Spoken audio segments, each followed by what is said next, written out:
He pakanga nui kei te haere ake ki roto o ahi Tareiria, I wainga nui a Julia Gillard o rāua ko Tony Abbott. Neke atu I te kotahi rau mano ngā Māori kei reira e noho ana, me tā rātou āhei ki te pōti.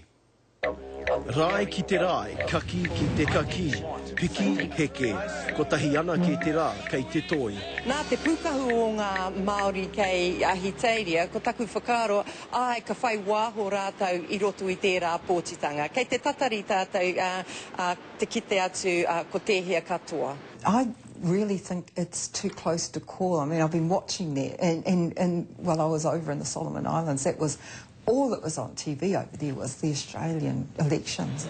Ko tahi I roto I te toko whitu o ngai Māori kei te pāpaka Māui e noho ana. Ko tahi ana ke te hoiho ki ngā kaipōti Māori e ai ki tēnei kai rangahau. Those Māori who will be voting will probably be voting Labour because of the connection with the long tradition of Māori voting Labour in New Zealand. Kei te manawa nui te rōpū whero I te wā kāinga nei. Te tukutia tu te wahine tuatahi taetu I roto te tūro o te Premier. E ori te atu kia hana. Te nuinga o ngai Māori e tino kahana te tautoko I a Reipa, nā te mea kua whai mana a Reipa I ngā tino kaupapa e pāna ki a tātou nei tangata e mahi ana ki reira. He oi e ai ki ngā whakamārama o te wā, ka tau pia te mana o te whare pāremata ki roto I ngā ringaringa o ngā kākāriki. Māoris in Australia should vote for the Green Party in Australia. It's the only party that is truly committed to dealing with Indigenous issues in Australia, with environmental issues in Australia. Aha koa te tokorahi o ngā Māori kei konei e whai oranga ana, ko te mate ke hei tā Paul Hamer, he ngoi kore te Māori ki te tuku pōti. There's a low voter turnout amongst Māori in New Zealand, as you know, and so that's sort of replicated over there. He āwanga tāku, mena kāre puti mō ngā pōti ki konei, koina te āhuatanga.